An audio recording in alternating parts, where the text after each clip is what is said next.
So question here, the nurse is caring for a client with a radium implant for the treatment of cervical cancer.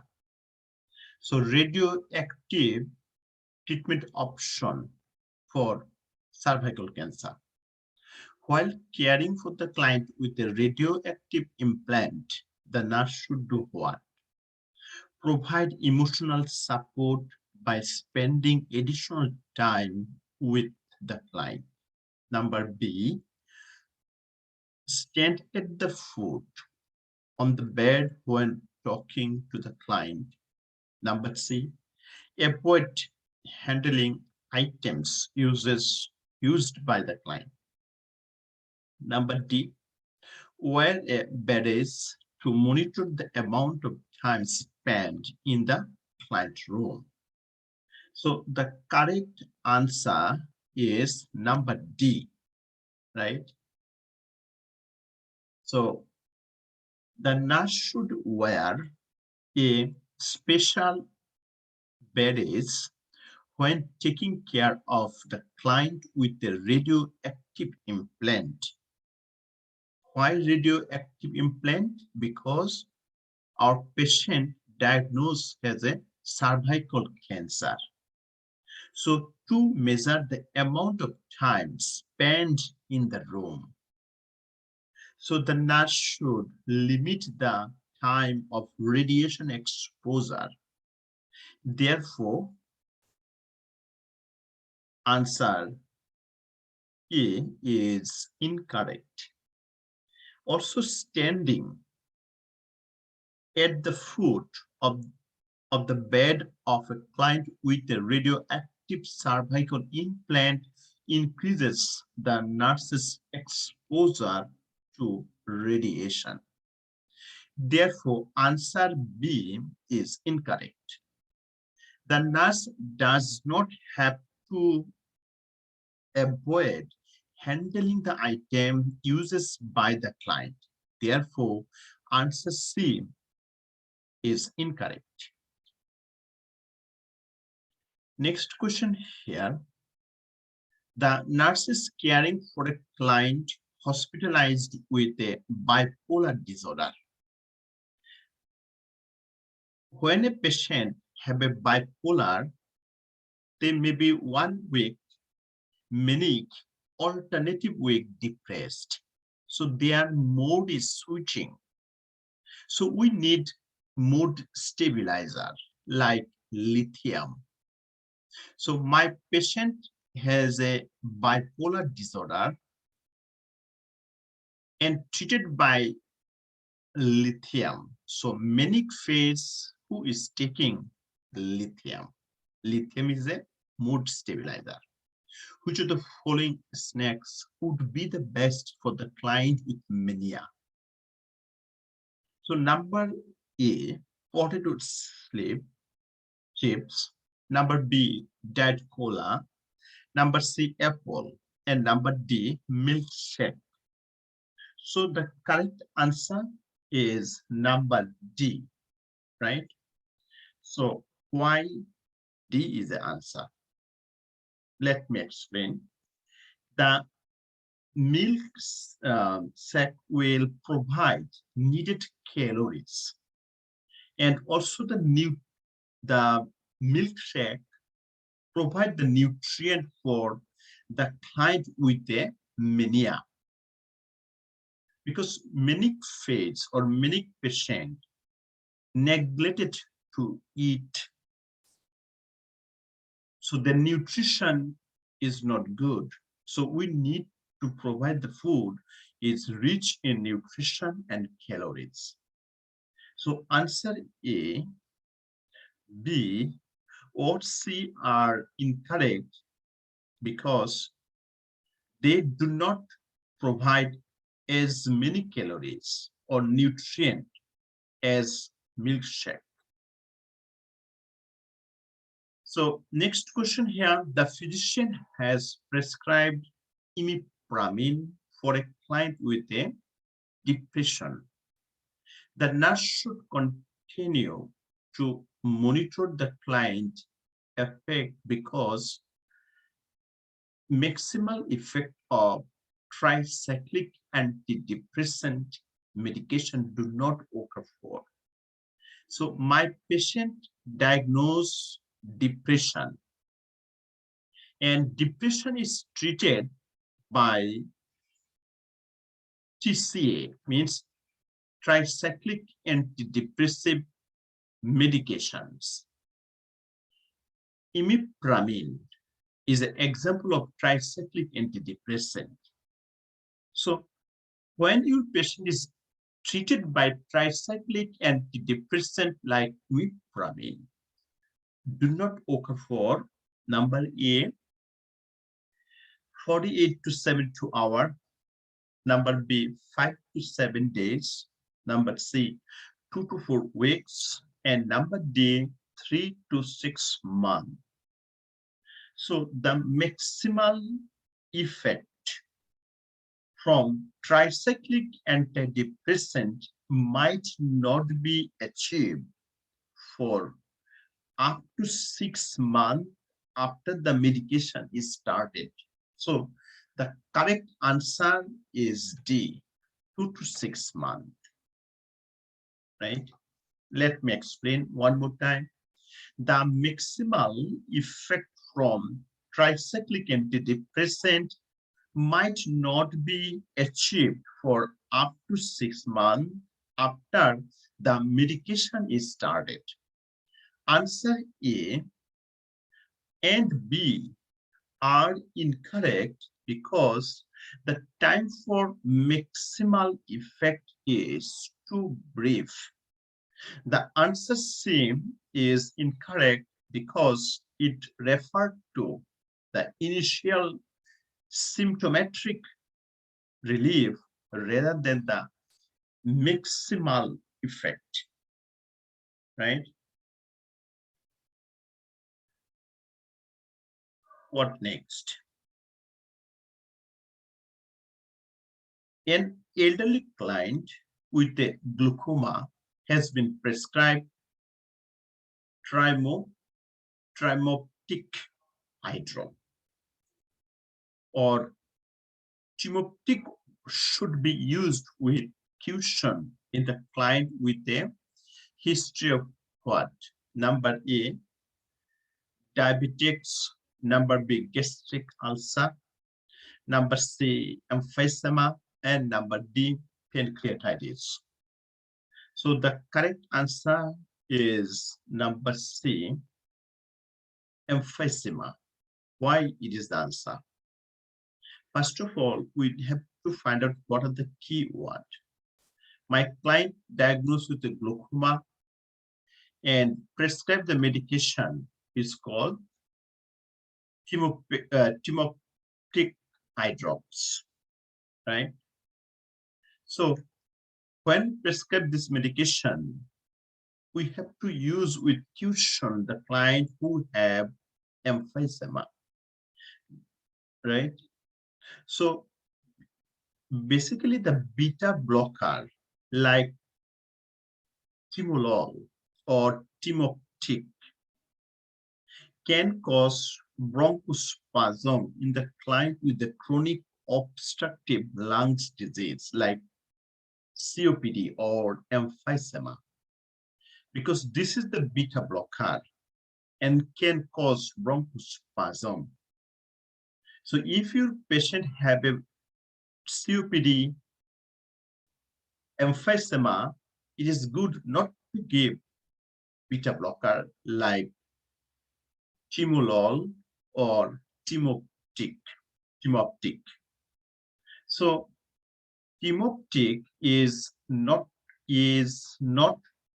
contraindicated for use in the client with diabetic. It is not contraindicated in the client with gastric ulcer or pancreatitis. So A, B, and D is not an answer.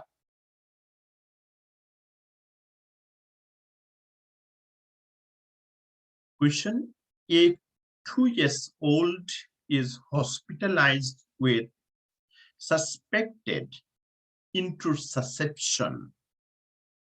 Which findings associated with intussusception, right? My patient is a 2 years old and diagnosed disease intussusception. So which findings associated? Current jelly stool, projectile vomiting, ribbon-like stool, and also number D, palpable mass over the flank. There are 4 options. Which one related to intussusception? 2 years child with intussusception has a stool that contain the blood and mucus, which are described as a current jelly stool. So correct answer is A. So the patient who have an intussusception, their stool look like jelly. So the stool that contain blood and mucus, which are described as a current jelly stool related to intussusception. So number B, projectile vomitus. So it is a symptom of pyloric stenosis, not intussusception. Ribbon-like stool is a symptom of Huntington's disease, nothing intussusception. And palpable mass over the flank, it is a symptom of Wilms tumor, kidney tumor in the pediatrics. So number B, C, and D is not an answer. Then which of the following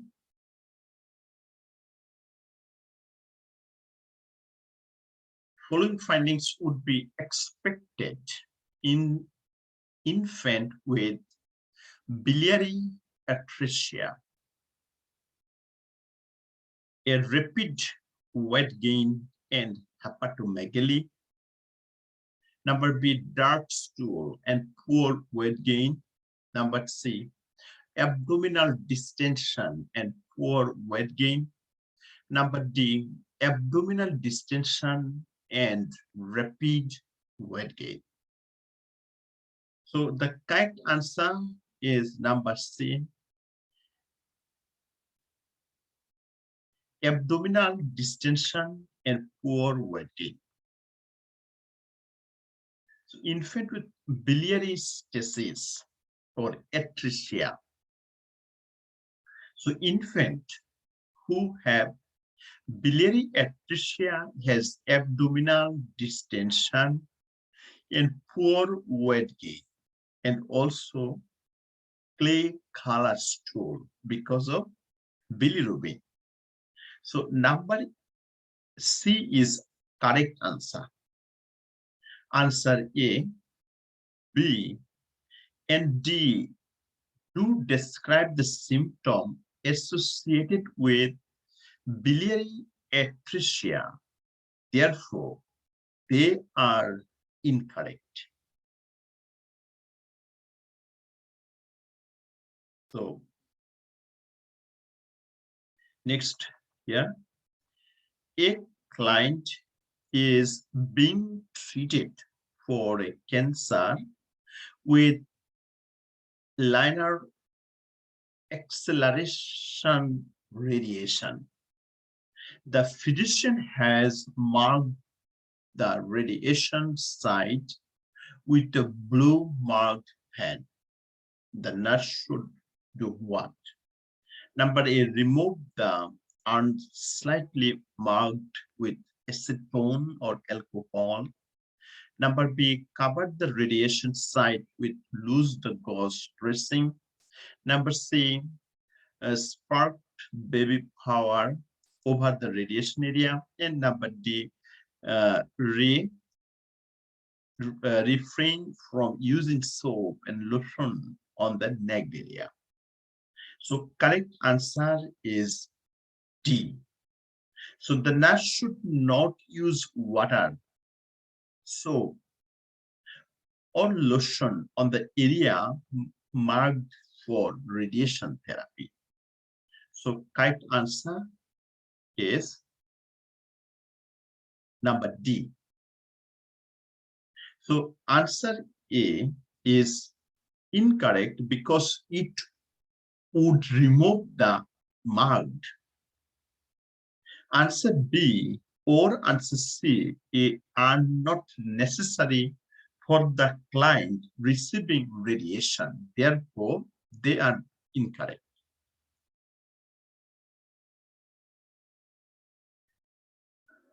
Question: the blood alcohol concentration of a client admitted following a motor vehicle accident, and it is 416 milligram per dl.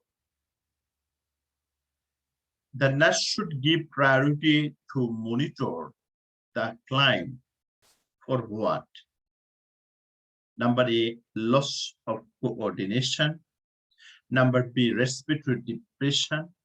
Number C, visual hallucination. And number D, tachycardia. Out of all, which one is the most life-threatening? A, B, C, D low. A4, we will check the airway. B4, check for breathing. C for circulation. D for other disabilities. So the correct answer is B. We will check the respiratory system or respiratory depression. So the blood alcohol concentration 460 milligram per dl. But blood alcohol concentration when 400 to 600 milligram per dl are associated with respiratory depressed or associated with coma, even death. So number B is correct.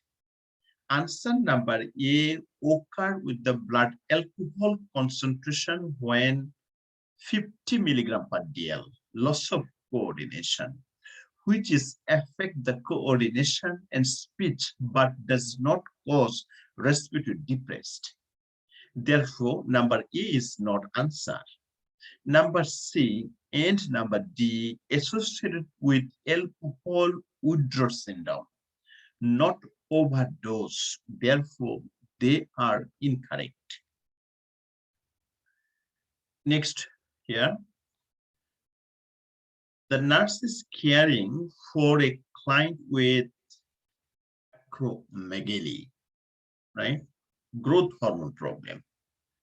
Following transsphenoidal hypophyseectomy, so remove the pituitary gland. So the nurse should do what? A, monitor the client's blood sugar. Number B, suction the mouth and pharynx every hour. Number C, place the client in low Tendelberg posture. And number D, encourage the client to cough. So the correct answer is A, monitor the client blood sugar level or blood glucose level. So why number E is the answer? So following the transsphenoidal hypophyseectomy means remove the pituitary glands. Other name of pituitary gland is called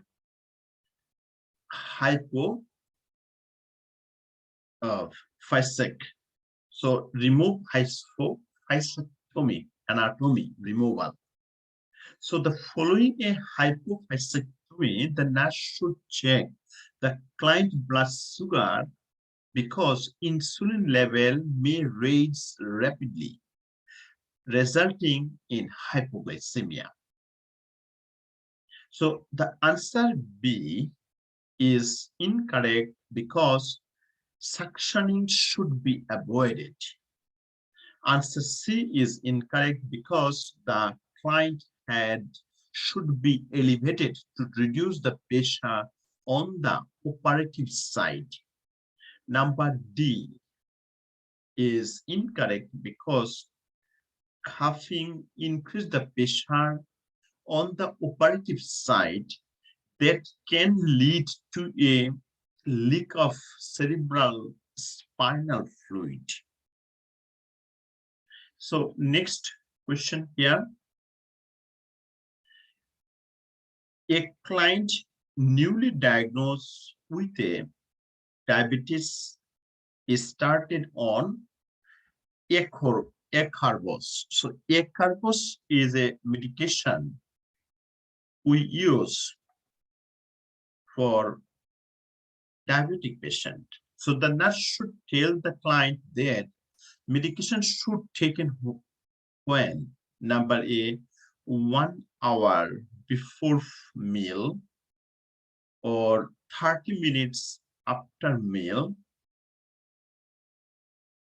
Number C, with the first bite of a meal. Number D, daily at the bedtime.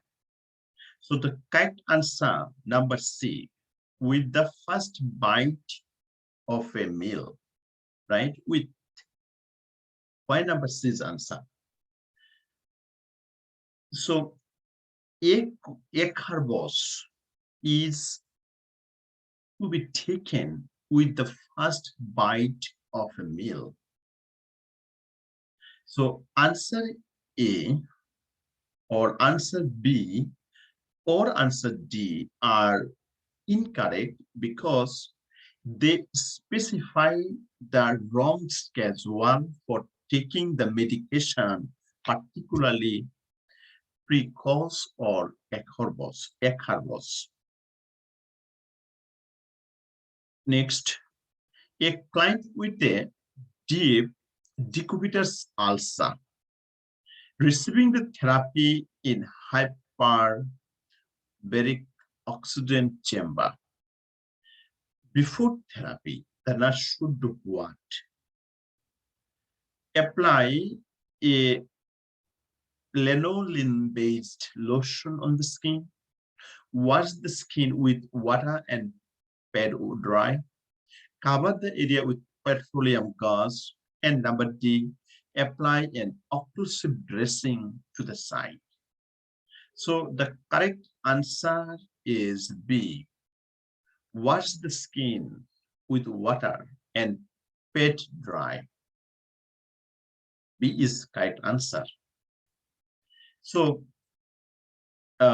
why B is a correct answer? The client going for the therapy in the hyperbaric oxygen chamber require no special skin care. Therefore, washing the skin with the water, right, and make it dry. Skin with water and patting it dry are suitable. So lotion, petroleum, or any kind of perfumes or occlusive dressing interfere with oxygenations of the skin. So it is not an answer.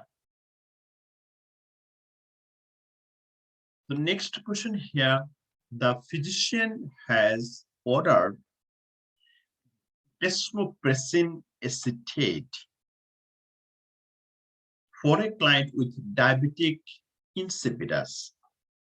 So it is not diabetes mellitus. Diabetes mellitus is a disease of pancreas, insulin deficiency, or tissue do not know how to utilize the insulin. It is called insulin resistant. But diabetes insipidus is a disease in the brain, right? Like a tumor formation. So which findings indicate that medication is having its intended effect? Number A, the client's appetite has improved. Number B, the client's morning blood sugar was 120 milligram per dl. Number C, the client urine output has decreased. And number D, the client activities level has increased. The correct answer is number C, right?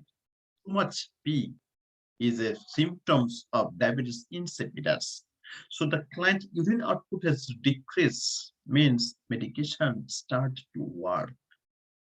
So diabetes insipidus is characterized by excessive production of diluted urine.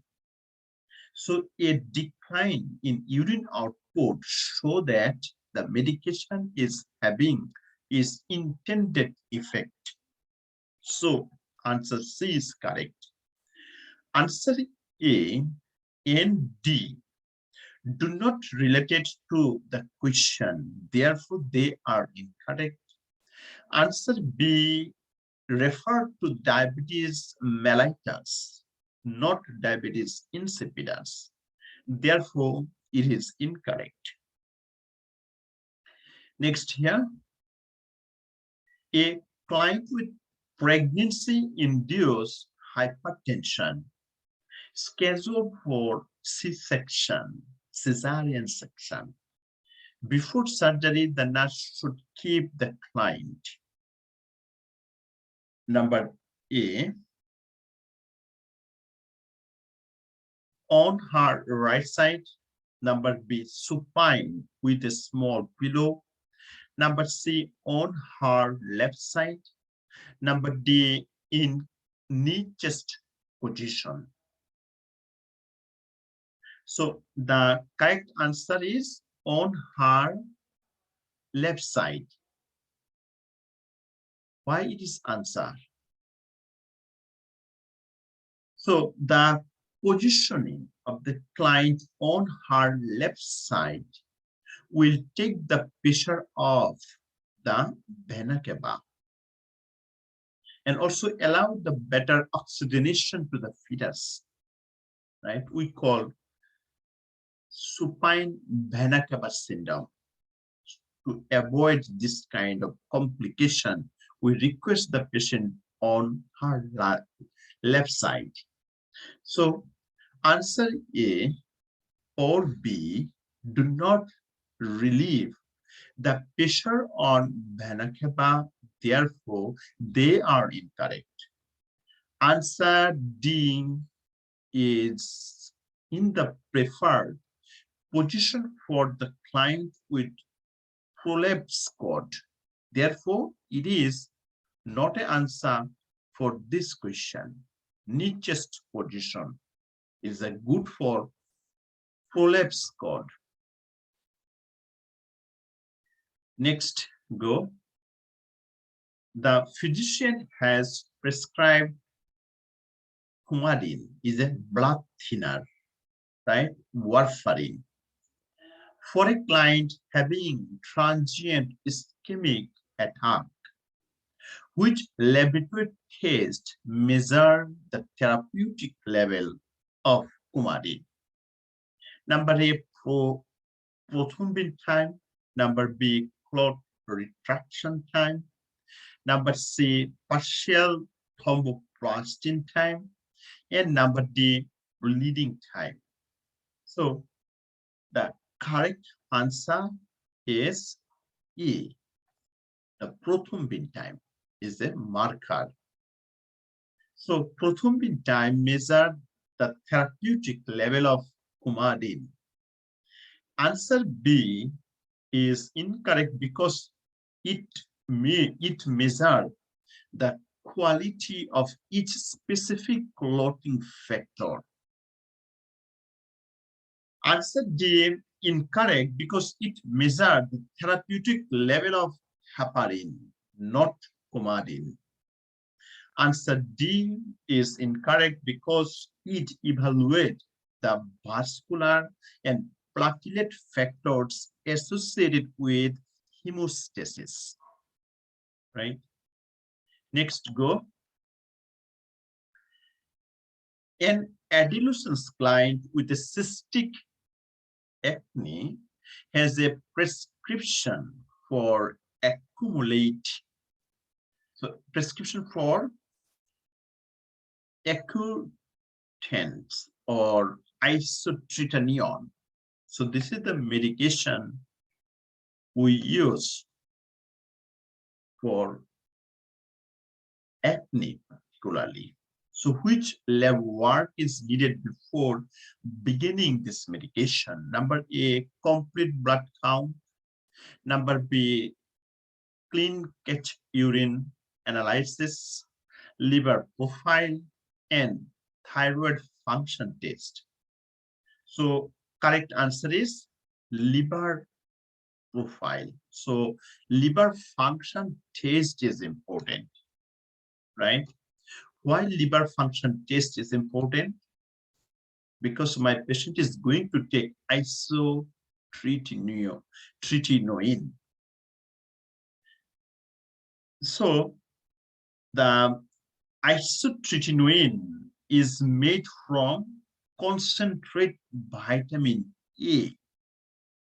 And vitamin A fat-soluble vitamin. So fat-soluble vitamin have the potential of being hepatotoxic. So liver panel or liver function or liver profile is important to check before to start isotretinoin. So answer A, B, and D do not relate to the therapy with concentrate vitamin D or isotretinoin. Therefore, they are not answered. So next here, question. 24 hours after an uncomplicated labor and delivery, the client WBC 12,000 cubic millimeter of blood. The elevation in client WBC is most likely indication of what? A normal response of birth process. Number B, acute bacterial infection. Number C, a sexually transmitted virus. Number D, dehydration from being nothing by mouth during the labor. So the correct answer is A, is the normal response to the birth process. So it is important to inform to my patient. So the client's WBC is only slightly elevated and is most likely due to the birth process. So uncomplicated labor and delivery, the client WBC is slightly elevated. So this elevation not for the infection, right? So the answer B is incorrect because the WBC would be more elevated if an acute bacterial infection, right? So answer C is incorrect because viral infection usually do not cause elevated the white blood cell. And answer D incorrect because dehydration is not reflected by changing the WBC count. Next, go. The home health nurse is visiting a client who plans to deliver her baby at home. Which statement by the client indicates an understanding regarding the screening for phenylketonuria? Number one, I will need to take the baby to the clinic within 24 hours of delivery to have blood drawn. Number B, I will need to schedule at home visit for phenylketonuria. scan when the baby is 3 days old. Number C, I will remind the midwife to save a specimen of cord blood to check for phenylketonuria test. Number D, I will have the PKU test done when I take her for her first immunizations. So this is which statement by the client indicate understanding regarding phenylketonuria. So the correct answer is number B is correct. Why? So PKU testing is usually done on third day of the life. So answer A is incorrect because the baby will not have had sufficient time to ingest protein and source of phenylalanine. Answer C is incorrect because the blood is obtained from a heel stick, not from cord blood. Answer D is incorrect because the first immunization are done at the 6 weeks of age. And by that time, brain damage will already have occurred if the baby has phenylketonuria. Next here, the physician has ordered intubations and mechanical ventilations for a client with period of apnea and following a closed head injury. Arterial blood gas level, pH showing 7.47, partial pressure of carbon as 28, and bicarbonate is 23.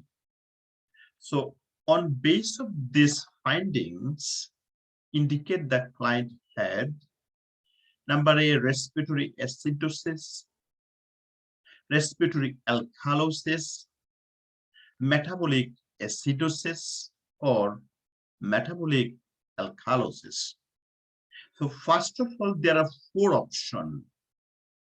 To check the pH, we easily can differentiate, is it acidic or alkaline, right? So pH 7.47, right? It is acidic. Sorry, it is alkaline, it is basic. So answer must be alkalosis, either respiratory alkalosis or metabolic alkalosis. So just for pH value, you out of 4, you can choose 2 options. Just to see this. Then which one? Is it respiratory alkalosis or metabolic alkalosis? You can find it out to analyze other 2 markers. But usually respiratory alkalosis is related to our lungs or respiratory problem. Metabolic problem is related to our gastrointestinal system, our pancreas, right? Our liver or other related to. So the client blood gas indicate, because carbon dioxide is 28 and bicarbonate 23, it indicates my patient have a respiratory alkalosis. The correct answer is B. The answer A, C, and D are not reflected by the client blood gases or present conditions. Therefore, they are incorrect.